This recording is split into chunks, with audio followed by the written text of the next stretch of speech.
Salut à tous et bienvenue pour ce nouvel épisode, l'épisode 8. J'ai testé pour vous la consigne 2.0. Alors comme vous avez pu l'entendre, j'ai fait un petit piano avec l'Arduino, le petit buzzer, piezoélectrique et 7 boutons.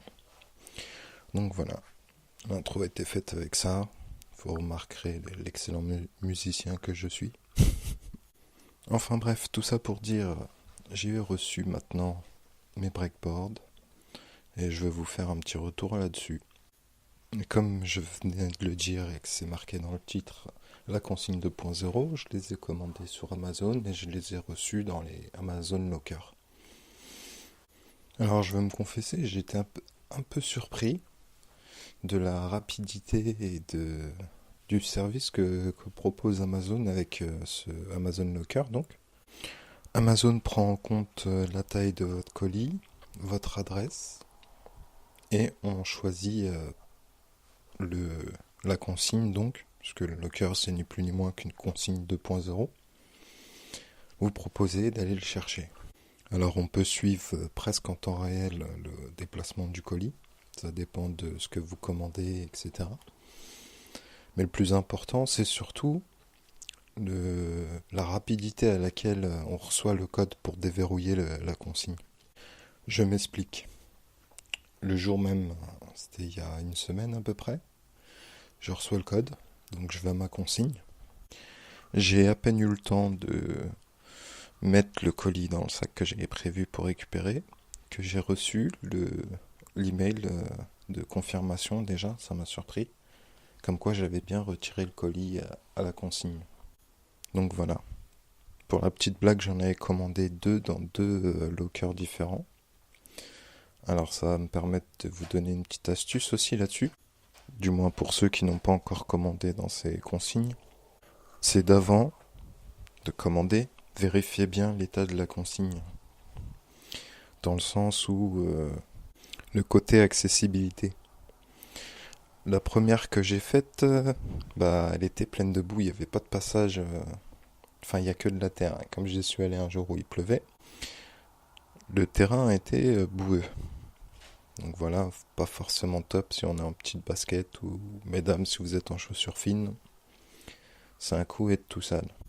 Donc autant vérifier avant la consigne où elle est placée et ce qu'il y a à proximité directement. Donc voilà, pour clore la consigne, mais c'est un service, j'ai été surpris, mais qui est pas mal, quoi. La livraison est assez rapide, et puis le fait d'être informé directement si le colis a été retiré en cas de problème, c'est déjà pas mal, quoi. Et donc c'est bien de parler de colis, mais qu'est-ce que j'ai commandé du coup? Donc les planches de prototypage, donc j'en ai pris une avec un kit, une grande de 800 et quelques points, je crois. Les classiques, celles qui font avec les kits Arduino, normalement, quand on pense à le prendre en kit, n'est-ce pas?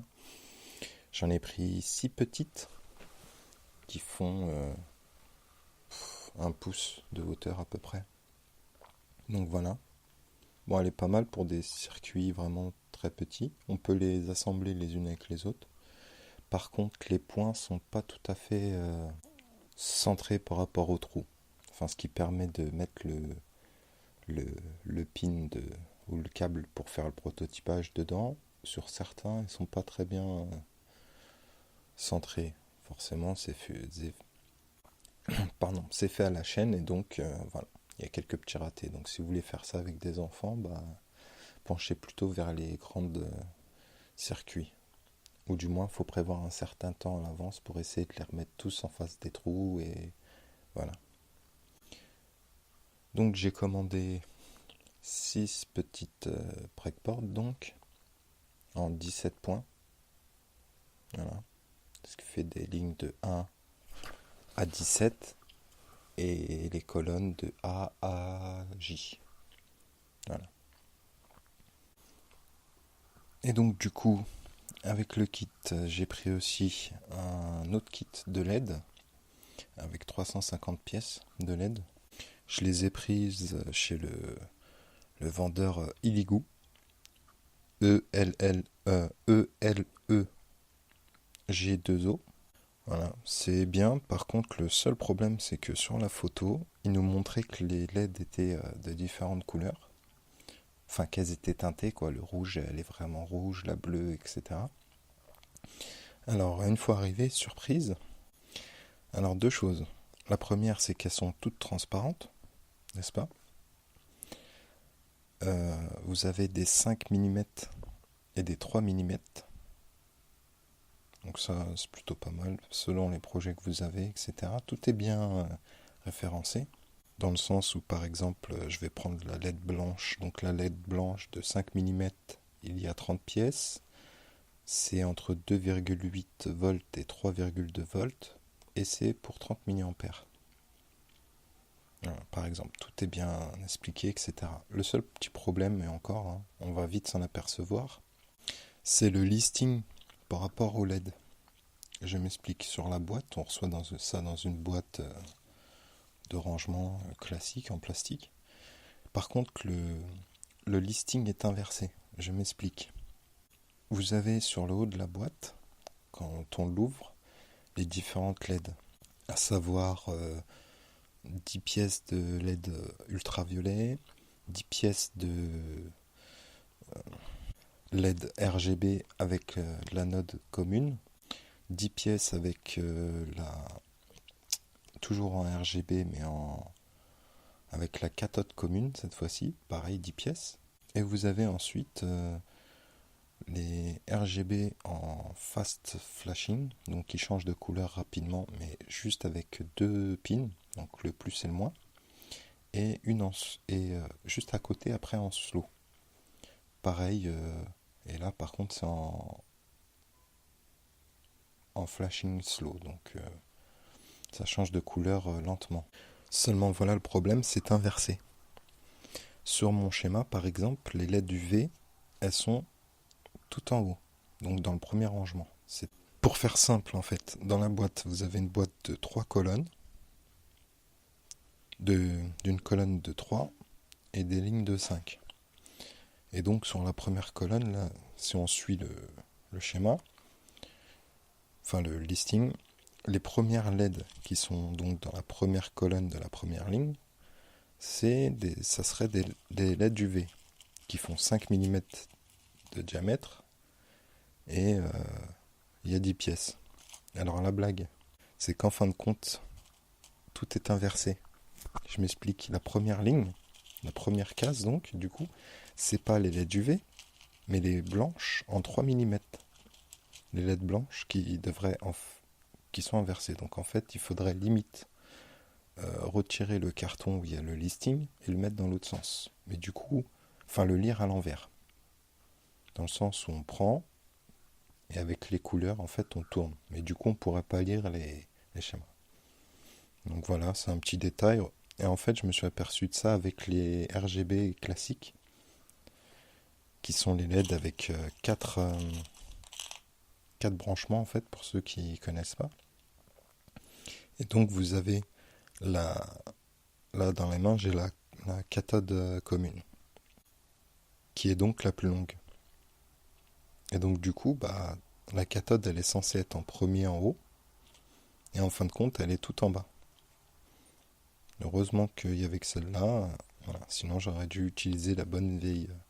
S'il y avait que des LED de même couleur, des LED classiques on va dire, donc blanc, rouge, bleu, jaune et vert, et toutes du même diamètre, bah, j'aurais utilisé la bonne méthode que je vous ai expliquée là, avec la petite pile CR32 dans le dernier épisode. La pile CR32, donc les piles boutons, et puis mettre le plus sur le plus de la pile et le moins sur le moins, et voir la couleur qu'elle s'allume. Donc voilà, c'est le seul petit détail un petit peu embêtant. Sinon, pour le coup, les LED sont de bonne qualité, etc. Donc voilà. J'ai commandé, du coup, dans le kit, j'avais donc les LED. J'ai des kits pour faire... J'ai pris un... Il y avait aussi un lot de jumper, ils appellent ça. C'est en fait des petits câbles pour relier certains points de la breadboard entre eux. Concrètement, pour faire passer la masse sur chaque point de masse, etc. Pour faire des branchements assez rapides et éviter d'utiliser les fils de prototypage. pour les garder juste pour les connexions sur l'Arduino en fait. Donc voilà. Alors il y a différentes couleurs, différentes tailles. Sur certains, elles sont légèrement tordues, mais c'est rien, ça se redresse facilement, hein. Donc voilà, j'ai une tripotée de fils, j'en ai presque.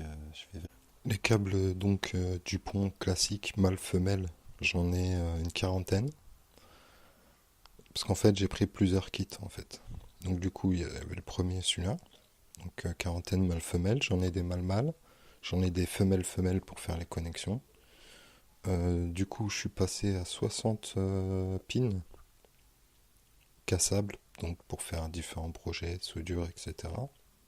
J'ai également deux photorésistances, une thermistance, des diodes, euh, un module Power Supply qui permet de brancher directement sur la breadboard qui a été fournie avec celui-là, des boutons, et puis tout ce qui est condensateur, etc.